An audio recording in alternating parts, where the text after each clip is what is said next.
I love you, Allah. And so finally, I share with you something so beautiful about the word Ilah. It was in Texas many years ago that a missionary I was speaking to, I happened to meet him on a flight. He came to me and told me, our God is love, but your God, He's not love. Because Jesus is love. And I said, where did you learn that our God is not love? You have Allah, and you have Ilah, but you don't have love, And I said, okay, well, I could show him, وَهُوَ الْغَفُورُ الْوَدُودُ. Quran says Allah is extremely loving. He says that. But even in the word Ilah, what people don't know, the Arabs are really a remarkable people. The ancient Arabs used to have 14 different words for love. How many did I say? 14 different words for love. And so for each one of them, they had a description. The last one, number 14, is when love kills you. Number 14 is the kind of love that you I'm just dead. Okay? The love that kills. And you don't wish that on anyone. But the one before that is actually called al-walah. And al-walah is a kind of love, they describe it, يُعَبَّرُ عَنْ غِيَابِ السَّعَادَةِ بِغِيَابِ الْمَحْبُوبِ. They say, when the one you love isn't there, you can't be happy. That love, that when they're there, you're happy, and when they're not there, you can't be happy. And the word for that in Arabic is wala. And wala is argued by many grammarians as the origin of the word ilah.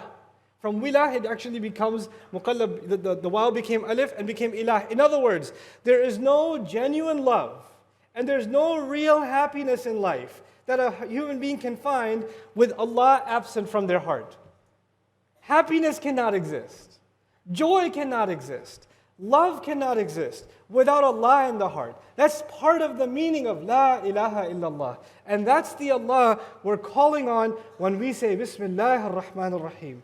How often we think of Allah as the one who punishes and the one who's going to get you. I mean, we teach kids that. It's so scary.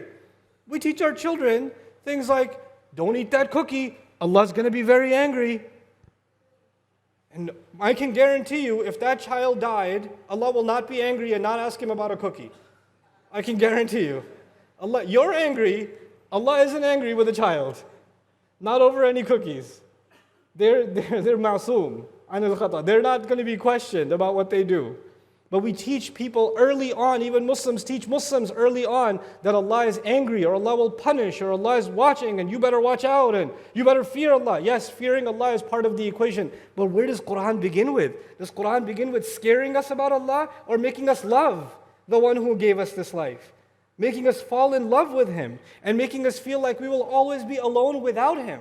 There are people that are literally afraid to turn to Allah because they're too scared to remember Him. Our fear should be overrun by our love for Him and our desperation for Him. And I pray that this is the month that you and I find that love, that genuine love for Allah Azza wa Jal. That when we call on Allah's name and we say Bismillah, Bismillah ar-Rahman ar-Rahim, that we recognize how much Allah is giving us out of His love. How much He's taking care of us. How many of His names are being utilized by us and we don't even know. We don't even know. May Allah Azza wa Jal make us a people who say Bismillah ar-Rahman ar-Rahim with their tongues and they also say it with their hearts. Barakallahu li wa lakum fil Qur'an al-Hakim wa nafa'ani wa iyyakum bil ayati wa dhikr al-Hakim. Assalamu alaikum wa rahmatullahi ta'ala wa barakatuh.